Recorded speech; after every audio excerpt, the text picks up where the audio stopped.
this video I'm going to be covering my kind of first week of a training plan that I've done up for a half marathon that I'm running on the 2nd of March. So it's going to be the Middlesbrough half marathon, and it's going to kind of lead into my training block then for the Geneva Marathon, which is in May. So at the moment, from the start of this week, there's about 14 weeks I think until the Geneva Marathon. So I'm kind of doing a 4-week-ish block for the half marathon, and then I'm going to go kind of straight into the full marathon training block after this.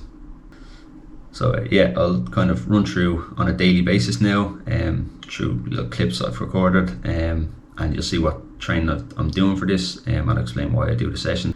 If you do like the video, please give me a like and a subscription to the channel, and I'll be posting kind of all my training, and I'll do also occasionally kind of training tip videos and stuff like that, to try to help other people with their running as well. But yeah, if you want to follow along for the journey, I'll be doing kind of half marathon, and then in May marathon, and then throughout the year I'll also be training to basically have PBs in every distance from 5k up to the marathon this year is my goal. So I'll be showing all my training for that.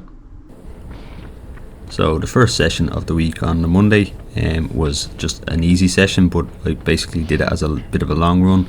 So I'm still building back up to my long run distances. I used to kind of do 20 plus kilometers most days quite comfortably, but this time around I'm still building up to that after injury.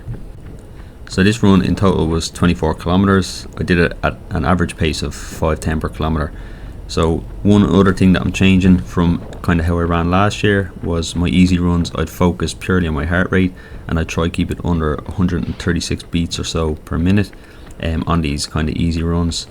I reckon that's more of a recovery run for me, so this year I'm going more by effort than by a set heart rate. So as long as the kind of run feels easy and I'm not fatiguing the legs the next day, I'm kind of happy to go at an effort pace rather than going by heart rate. So what this ends up meaning is that I'm running my easy runs a bit faster than I did last year in my marathon plans, but I'm not fatiguing the legs. I'm usually always fine the next day, so it's kind of not really an issue, and it's basically going to build up my fitness a bit better because I'm running at faster paces. The heart is going a bit at higher beats per minute and stuff like that, so it's going to be improved my fitness, but it's just a different way of training, and it's just something I'm trying out for this year. So one thing when I talk about going by effort level, so this kind of run feels like I could just keep running for hours and hours, and if I needed to I could talk to somebody as they're there, so that's how I'm going by effort level, and I'm not really getting too tired during the run itself. As time goes on, your kind of body will feel a bit more tired, but yeah, it's not really fatiguing, if that makes sense. It's something that you kind of just learn over time. So if you move on to Tuesday's run, this was 16 kilometers. So between Monday and Tuesday I'd run 40 kilometers, so I didn't want to kind of go as far on Tuesday as I did on Monday, because Wednesday is a speed day for me. The reason I do easy runs on Monday and a Tuesday is that my leg day is on a Sunday, so usually the legs are actually feeling a bit beat up basically after leg day. So yeah, it's just something to get the easy run in, get the blood flowing, and I'm building my fitness at the same time as kind of helping my legs recover from leg day and get me ready for my speed sessions. So the average pace on this one was 4:54 per kilometer, and that would have been slightly altered by the fact that at the end of these runs I'm doing strides, which are kind of 20-second intervals where you're basically building up to sort of around top speed or quite a fast pace, and then kind of gradually slowing back down and taking then maybe a 20 or 30 second rest in between. The reason you do this is kind of, especially with a speed session the next day, it's just kind of getting that stimulus back in the legs, kind of get them used to going a bit faster, and you usually just feel better the next day for it. So yeah, it's just something that I'm going to try and incorporate into the end of my easy runs this year as well. So then moving on to Wednesday, and this is a speed session, so I sometimes do these on the track, especially my Wednesday sessions. So this is intervals, so they're 1 kilometer long intervals, and in between I'm taking 1 minute 45 break. So these reps are kind of ran, the first one I accidentally ran it a bit faster than I planned to, so that was 3:24, and then I progressed down to go faster on each one to around 3:20 per kilometer for each of these kilometers. Then my final rep, which was my 7th rep, was 3:24, so I could feel myself struggling to actually hit the pace at this point, so I just called the session a rep early. I was planning to do 8. The reason for that is just, if your body is too fatigued to get the session done correctly, you're better off to stop as much as you've done, and you'll still feel the benefit from it. That extra rep won't make too much difference, but I'm good to go again and run again the next day.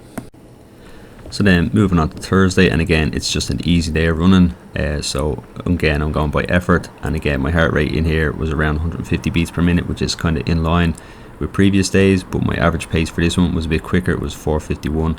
I guess some days, maybe depending on weather or possibly going by a different route, you may just find yourself going a little bit quicker. It could also be that the speed session the day before maybe had an impact, or the sessions that I've done in the previous weeks.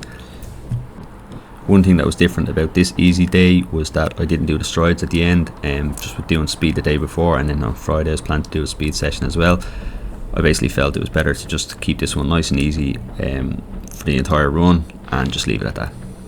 So again, the purposes behind these easy runs are, first of all, they're getting the blood flowing, getting the legs recovered from the harder days, as well as the fact that they're building up your overall fitness, which is going to make it easier to go faster on those hard days.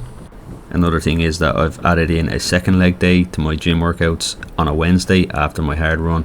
The reason you do this after a hard run is that basically it saves the legs for your next hard run, whereas if you do it after an easy run, you may have a hard session coming up. This is a lesser leg day than the one that I would do on a Sunday. It's basically much shorter and less intense, but it's just a way of doubling up the leg work that I'm doing in the gym. So then moving on to the Friday, and this is again a speed session, and again I've done it at the track. So this one is a bit more kind of specific to the half marathon, so I'm doing kind of longer intervals of 3 kilometers, and I'm doing them at a slower pace than I'm doing the 1 kilometer intervals, but it's kind of more relevant to my half marathon, so it's a little bit quicker than my goal half marathon pace. But yeah, the idea of that is that then your goal marathon pace becomes a little bit easier to do. So I did 2 reps of 3k, which were done at 3:33 per kilometer and 3:30 per kilometer, and then I did a 2k rep at 3:32. I think I was actually running a bit tight on time this day, so I had to kind of finish that one up early. But yeah, this is a good session. It's more to build up speed endurance, whereas intervals are more to build up the actual speed itself, as in intervals of 1 kilometer, whereas these are 3 and 2 kilometers. So yeah, this is more building up the endurance for running kind of more towards the half marathon distance. So I'm moving on to Saturday, and I was actually back again at the track. I kind of just woke up on Saturday and decided I wanted to do a bit more speed work. But this time I was doing shorter reps, so I was doing 400 meters, which is 1 lap of the track.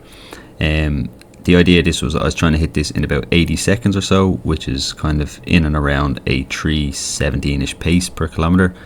I was struggling a bit on this day though.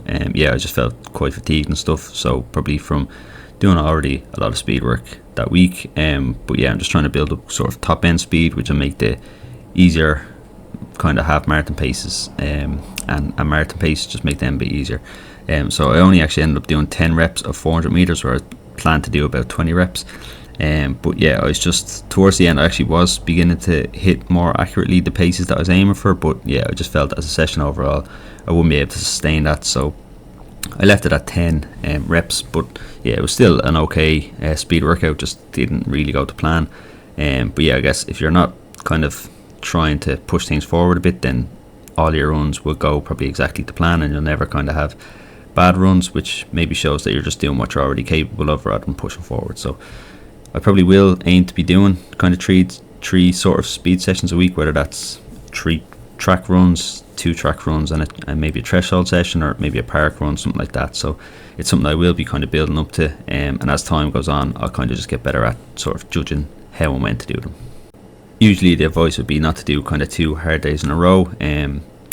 I did it this time just to sort of see how it would feel, and because I kind of just wanted to do something a bit different on a Saturday. I didn't really kind of want to just do a kind of easy run around town, so yeah, this is what I end up doing. There will still be benefits from having done this, even if it didn't go quite to plan. So finally then, to finish up on the Sunday, and this is my Sunday long run, so this was done entirely at an easy pace, so I wasn't kind of adding in any speed whatsoever into this. It was all just at a kind of maintained effort level, nice and easy. So I did 27 kilometers, just over that. This took me 2 hours 16 minutes, so that's kind of a lot of fitness work all done in one session, which is quite good.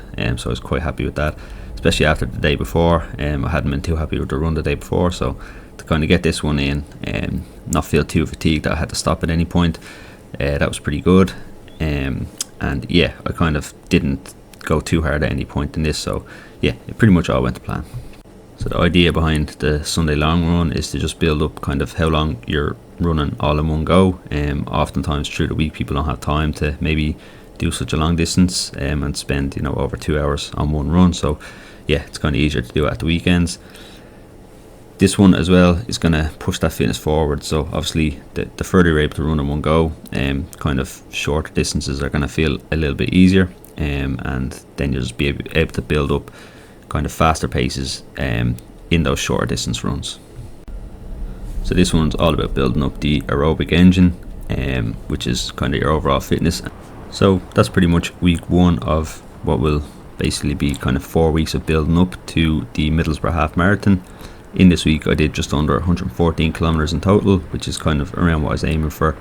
I had built up to doing kind of 95ish as my previous high since returning from injury, so I did want to build a little bit on top of that, and kind of normally for me I'll be doing at least 100 plus kilometers when I'm doing kind of an active training plan. So yeah, it is kind of right in line with that. It may build up a little bit over the next few weeks, and then I'll go into a little bit of a taper for the half marathon, and then yeah, after the half marathon I'll maybe have a day or two off, and then get straight into the marathon training plan. So if you enjoyed this video, please do like it and subscribe to me. I'll be obviously, as I mentioned, showing my training journey for this half marathon and then onto the marathon itself. If you do have any kind of comments or tips or anything that you'd like to see me kind of maybe change in these videos, just let me know, and I'll look into it. If it makes sense, I'll kind of do things like that. But yeah, let me know if you enjoyed the video or not, and thanks for watching.